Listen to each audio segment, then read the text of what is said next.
أعوذ بالله من الشيطان الرجيم بسم الله الرحمن الرحيم آمن الرسول بما أنزل إليه من ربه والمؤمنون كل آمن بالله وملائكته وكتبه ورسله لا نفرق بين أحد من رسله وقالوا سمعنا وأطعنا غفرانك ربنا وإليك المصير. حضرت محمد صلی اللہ علیہ وسلم اللہ تعالیٰ نے جو نازل کیا، حضرت محمد صلی اللہ علیہ وسلم ان کے رب کی طرف سے جو نازل کیا گیا ہے اس پر ایمان لاتے ہیں، اور پورے مومنین مسلمان بھی جو اللہ تعالیٰ نے حضرت محمد صلی اللہ علیہ وسلم پر اپنے رب کی طرف سے نازل کیا ہے اس پر ایمان لاتے ہیں. یہ سب کے سب مل کر پیغمبر صلی اللہ علیہ وسلم اور مسلمان سب کے سب مل کر اللہ پر ایمان لاتے ہیں، اور اس کے فرشتوں پر ایمان لاتے ہیں، اس کی کتابوں پر ایمان لاتے ہیں، اس کے رسولوں پر ایمان لاتے ہیں. ان رسولوں کے درمیان میں کسی قسم کا ہم فرق نہیں کرتے، اور مسلمانوں کا کہنا کہ ہم اللہ اور اس کے رسول نے جو کہا ان کے احکامات کو ہم توجہ سے سنتے ہیں اور اسے ہم عمل کرتے ہیں. اے ہمارے پروردگار، ہم آپ سے بخشش کے طلبگار ہیں اور ہم سب کو اسی کی طرف لوٹ کر جانا ہے. حضرت محمد صلی اللہ علیہ وسلم پر ان کے رب کی طرف سے جو نازل کیا گیا، محمد صلی اللہ علیہ وسلم اس پر ایمان لاتے ہیں اور تمام مومنین مسلمان بھی اس پر ایمان لاتے ہیں، اور یہ سب کے سب مل کر اللہ پر، اللہ کے فرشتوں پر، اللہ کی کتابوں پر، اللہ کے رسولوں پر ایمان لاتے ہیں. اور ہم رسولوں کے درمیان میں کسی قسم کا فرق نہیں کرتے. اور مسلمانوں کا کہنا کہ اللہ اور اس کے رسول نے جس بات کو کہا یا کہتے ہیں اسے ہم توجہ سے سنتے ہیں اور ان کے حکم کو ہم دل جان سے عمل کرتے ہیں. اے ہمارے پروردگار، ہمیں بخش دیجیے اور سب کو اللہ ہی کی طرف لوٹ کر جانا ہے. اس آیت میں پہلی بات، حضرت محمد صلی اللہ علیہ وسلم ان پر ان کے رب کی طرف سے جو نازل کیا گیا اس پر وہ ایمان لاتے ہیں، اور مومن مسلمان بھی اس پر ایمان لاتے ہیں. دوسری بات، حضرت محمد صلی اللہ علیہ وسلم اور پورے مسلمان سب مل کر اللہ پر، اللہ کے فرشتوں پر، اللہ کی تمام کتابوں پر اور اس کے رسولوں پر ایمان لاتے ہیں. تیسری بات، ان رسولوں کے درمیان ہم کسی قسم کا فرق نہیں کرتے. چوتھی بات، مسلمانوں کا کہنا کہ اللہ اور اس کے رسول جو کہتے ہیں اسے توجہ سے سنتے ہیں. ہم نے اسے توجہ سے سنا اور اللہ رسول کے احکامات پر ہم خوشی خوشی عمل کرتے ہیں. پانچویں بات، اے ہمارے پروردگار، آپ بھی بخشش کرنے والے ہیں، ہمیں بخش دیجیے، آپ سے بخشش چاہتے ہیں اور سب کو آپ ہی کی طرف لوٹ کر جانا ہے. کل جو بات آئی تھی، چاہے تمہارے دلوں کے اندر کی باتوں کو ظاہر کرو یا چھپائے رکھو، اللہ اس کا حساب لے گا. تو جب وہ آیت نازل ہو گئی تو پھر صحابہ پریشان ہو گئے کہ رسول اللہ، جو ہمارے اختیار میں ہے وہ تو ہم کر رہے ہیں، ہمارے اختیار میں جو عبادات ہے اسے ہم کر رہے ہیں، مثلا نماز ہے ہماری اختیار میں ہے، کرتے ہیں، کر رہے ہیں. صحابہ کا کہنا، اور روزہ ہے اسے بھی ہم رکھتے ہیں، جہاد ہے اسے ہم کرتے ہیں. تو صحابہ نے آ کر رسول اللہ صلی اللہ علیہ وسلم سے پوچھا کہ اوپر جو آیت آئی ہے، تم جو اپنے دل کے اندر باتیں ہیں، جھوٹی گواہی دینا یا سچی گواہی دینا، تمہارے دل کے اندر جو ہے اسے تم ظاہر کرو، گواہی دو، سچی گواہی یا جھوٹی گواہی دو، یا جھوٹی گواہی کو دل میں چھپا کر رکھو یا سچی گواہی کو دینے سے مکر کر دل میں چھپا کر رکھو. تو اللہ تعالیٰ اس کا حساب لے گا. تو صحابہ نے آ کر یہ پوچھا یا رسول اللہ نماز روزہ زکوٰۃ وغیرہ جہاد کے احکامات تو ہم عمل کر لیتے ہیں، آسان ہے، یہ کرنے کا ہمارے اندر اختیار ہے. اب یہ ہمارے اختیار سے باہر کی بات ہے. یہ اختیار سے باہر کی بات کیا ہے؟ اختیار سے باہر کی بات یہ ہے کہ آدمی کے دل کے اندر وسوسے آتے رہتے ہیں، تو پھر اسے ہمیں نہیں ایسے کر روک نہیں سکتے. تو صحابہ کر پوچھنے لگے دیکھو یا رسول اللہ ہمیں تو یہ کام کر لیں گے نماز وغیرہ، لیکن وسوسے آئے سے کر روکنا یہ ہمارے اختیار میں نہیں ہے. تو حضرت محمد صلی اللہ علیہ وسلم نے کیا فرمایا؟ اب صحیح بات ہے، یہ وسوسوں کو روک نہیں سکتے، ان کا کام ہی آتے رہنا ہے، وہ آتے رہیں گے. تو یہاں سے سمجھ میں آنے والی بات دیکھو، صحابہ دیکھو کیسے کیسے باتیں پوچھتے تھے نبی صلی اللہ علیہ وسلم سے، جن کا اختیار بھی نہیں ہے ہمارے پاس، اختیار سے باہر کی باتیں پوچھتے تھے آ کر. آج ہمارے لوگ اختیار میں حیثیت چیزیں نہیں پوچھتے. الحمدللہ ہمیں مدارس کے اندر 15 16 18 سال پڑھ کر بھی آج بھی بڑی بڑی کتابیں پڑھ کر 18 سال تک استادوں کی جوتیں سیدھے کر کے ان کی خدمت کر کے پورا علم سیکھ لیے بول کر نہیں بولتے. پورا قرآن کا ترجمہ اور پوری قرآن کی تفسیریں ایک حد تک پڑھ کے سمجھنے کی کوشش کر کے سمجھ کے پھر بھی کوئی بات سمجھ میں نہیں آتی ہے تو اب بھی ہمارے استادوں سے ہمارا رابطہ ہوتا ہے. لیکن ہماری قوم اتنی بہترین اور اتنی اچھی عالم بن گئی ہے، اتنی جید عالم اور اتنی پکی عالم بن گئی ہے کہ انہوں ایک دن بھی مدرسے میں نہیں گزارتے، پھر بھی کسی سے کوئی مسئلہ نہیں پوچھتے. اب کون بہتر ہے کہ کون کیسے ہے کہ دیکھو. تو مطلب کیا ہے کہ ضرورت نہیں ہے علم کی، پوچھنے کی کیا بات ہے، سب سیکھ لی ہے بس. اب ہمیں یہ سیکھ کر پھر بھی سیکھنے کی کوشش کر رہی. 18 سال پڑھ کے بھی قرآن کی ترجمے تفسیریں قرآن کی بڑی بڑی حدیث کی کتابیں پڑھ کر بھی بخاری مسلم ترمذی ابو داؤد نسائی ابن ماجہ موطا امام مالک موطا امام محمد یہ ساری چیزیں بڑی بڑی اور کتابیں پڑھ کر بھی پھر بھی کوئی مسئلہ سمجھ نہیں آتا، پھر ہمیں اپنے استاذوں سے رابطہ کرتے. لیکن ہمارے لوگ ایک دن بھی مدرسے میں نہیں گزارے اور نہیں گزارتے بھی پھر بھی کوئی مسئلہ نہیں پوچھتے. مطلب پوری شریعت سیکھ لیے. عجیب بات ہے، عجیب بات ہے.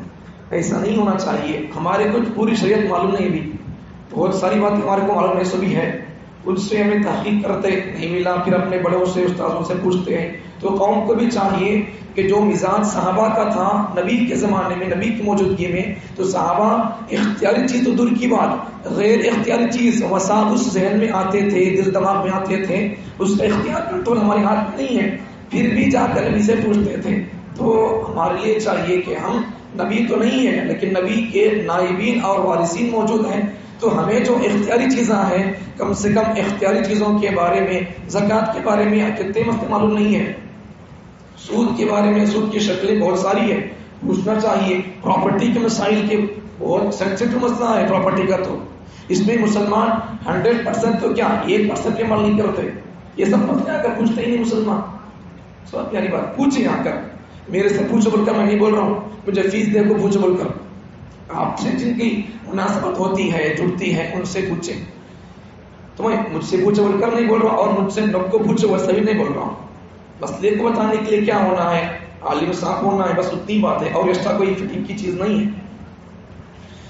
تو بہرحال تو صحابہ کا جو مزاج تھا نہیں پوچھنے کا، وہ ہمارے لوگوں کے اندر آنا چاہیے. ایک ہمارے لیے سبق یہاں سے. تو جب صحابہ جا کر پوچھے تو نبی صلی اللہ علیہ وسلم نے کیا فرمایا؟ صحابہ آ کر کیا پوچھے؟ بولو ہمارے ذہن میں وہ سازش جو آتے ہیں یہ ہمارے اختیار میں نہیں ہے، اب کیا کریں ہم؟ اللہ اس کا حساب لے گا تو ہم کیا کریں؟ تو نبی نے کیا فرمایا؟ ارے بھائی جو قوم اہل کتاب یہود نصارا ان کے نبیوں سے تورات اور زبور پر انجیل پر عمل کرنے والے لوگ انہوں جا کر اپنے نبیوں سے جو بات پوچھتے تھے تمہیں بھی ستا کو پوچھتی ہیں کیا؟ انہوں جو کام کرتے تھے انہوں جو پوچھتے تھے آ کر تمہیں بھی کہیں کون کے سر کا پوچھتی ہے ویسا. مطلب کیا چوپ کے چپ کیا کر سوال کرتے نہیں رہنا. غیر ضروری چیزاں، بڑیاں کھا سکتے کیا، مرچاں کھا سکتے کیا، یہ پوچھنے والی باتیں نہیں. بیان کے اندر پیسے ڈال سکتے کیا، رہن رکھ سکتے کیا، بھانوں کا بھائیوں کا پراپرٹی کا مال ڈبو سکتے کیا، کسی کو قرض دیے یا لیے اٹھا سکتے کیا. سمجھ میں آ رہی بات؟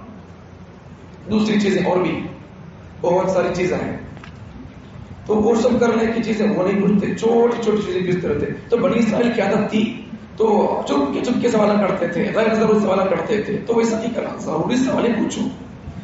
تو نبی صلی اللہ علیہ وسلم نے کیا فرمایا، ارے تمہیں بھی کہیں کہ بھائی وہ یہود و نصارا کی طرح چپ کے آنکھوں کیا کہ پوچھ رہی، انہوں بھی سب پوچھتے تھے الٹے سیدھے سوال، تمہیں کہیں کوئی ایسا بول رہے.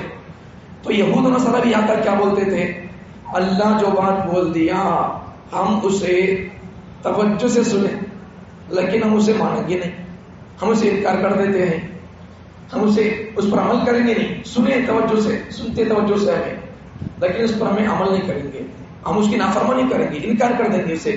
انہوں یہ بولتے تھے تمہیں ویسا بولو نہ کو، تمہیں بولو اللہ سے. وقالوا سمعنا واطعنا، انہوں کیا بولتے تھے یہود نصارا، قالوا سمعنا وعصینا، ہم نے اللہ کے کلام کو، رسولوں کی بات اور کلام کو توجہ سے سنا اور ہم اس کی نافرمانی کرتے ہیں، انکار کر دیتے ہیں، مانتے ہیں اسے میں. لیکن تمہیں کیا بولو، ان کیسا کا بولو نہ کو، سمعنا وعصینا بولو نہ کو.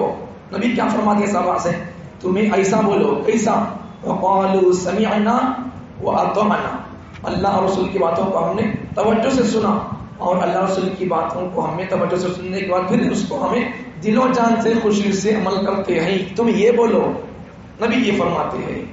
دیکھو ہم کو بھی ایسا کرنا چاہیے، سمجھ میں آ رہا تو سمجھ میں آ رہا بول کر بولنا چاہیے، نہیں آیا تو پھر پوچھ کر سمجھنے کی کوشش کرنا چاہیے.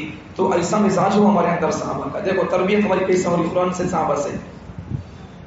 چلیں آگے بڑھیں. تو وہ مزاج صحابہ کے اندر جو تھا نہیں پوچھنے کا، اور وہ مزاج ہمارے اندر ہونا چاہیے. تو یہاں سے کچھ باتیں سمجھیں. کیا سمجھنے کی باتیں، جو غیر اختیاری چیزیں ہوتی ہیں وہ سازش ذہن میں آتے ہیں تو ان کے پیچھے پڑنا نہیں. اب اللہ جیسا اوپر کے کل کے سبق میں بتائے تھے نہیں، تمہیں جو باتیں چھپائیں گے یا ظاہر کریں گے ان کا اللہ حساب لیں گے. تو پھر جو ذہن میں ہمارے سوالات وسوسے آتے، وسوسے آتے رہتے، تو ان وسوسوں کے بارے میں سوال ہوتا کیا. پہلی بات تو یہ کہ وہ وسوسے ہمارے اختیار میں نہیں ہے. وسوسوں کو آتے ہوئے کون بند کر سکتا ہے، خوابہ پڑھنے سے ان کو کون روک سکتا ہے، اختیار نہیں ہے، اختیار نہیں اس کا.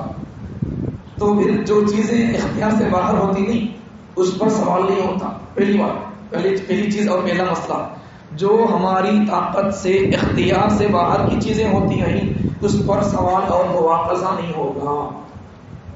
اب سوالات گندے گندے پڑتی تو اس سے کیا کریں گے، پھر ہمیں ڈال دیں گے تو بھی یہ خواب بہت پڑھنا پڑتا، وہ خود آ جاتے ہو. اب اس پر سوال نہیں ہوگا، لیکن وہ گندے خوابوں کہیں کو پڑھتے اسے سوچ کر دیکھ کر اسے دور کرنا پڑے گا. پہلے گندے خواب پر سوال اور مواخذہ نہیں ہوگا، لیکن گندے خواب آنے کے اسباب کیا ہے اسے آپ دور کر سکتے ہو. سمجھ میں آیا؟ گندے خوابوں کے آتے ہوئے بندہ ان کو روکنے کی اختیار اپنے پاس نہیں رکھتا ہے، لیکن گندے خواب کہیں کو آ رہی اس کا ریزن معلوم کر کے اس کو دور کر سکتا ہے. تو گندے خواب آنے کے اسباب کیا ہے؟ دن بھر عام طور پر عموماً خواباں جیسے جو پڑھتے نہیں، یہ آدمی کی مینٹالٹی، فکر اسے کیا رہتی کہ اسے خوابوں میں پڑھنے کا. اب ہماری فکر کیا رہتی ہے، تراویح پڑھانا بھائی، یاد کر لینا، ترجمہ دیکھ لینا قرآن کا، تفسیر دیکھ لینا، رات میں خلاصۃ القرآن دیکھ لینا. اب یہ کرنا ہے، یہ ان سے بات کرنا ہے یا ان سے کوئی مسئلہ پوچھے جواب کیا دینا ہے، کون سی کتاب میں جواب مل سکتا تو کوئی حضرت کو پوچھنا ہے، پھر جلسے میں کوئی حضرت کو بلانا ہے، مکتب میں جلسہ کرنا ہے یا مکتب کی ذمہ داریاں بتانا ہے، ذمہ داریوں کو پبلک کو اور کیا بولتے بچوں کے پیرنٹس میٹنگ رکھ کے ان کو سمجھانے ذمہ داریاں، پھر کون سی عادت کو بلانا پڑے گا، کون اچھا بات کرتے، کیا کرنے سے ہماری قوم کے اندر انقلاب آ سکتا ہے. ہمارے ذہن میں وہی فکر ہوتی ہے، دین کی فکر ایسی ہوتی ہے. ہماری کو خاموش پڑیں گے، ان کو بھی تو اچھا ہوتا ہے، انہوں اچھا بولتے اس بات، انہوں اچھا بولتے، یہ مسئلہ اس میں مل سکتا. ہماری خواباں وہی ہوتے ہیں، ہماری فکر وہی ہوتی ہے. یہ اب لوگوں کی جو کام کرتا رہتا ہے اسے وہی خواب پڑھتے. ایک آدمی طاقت، ایک آدمی ریئل واقعہ ہے.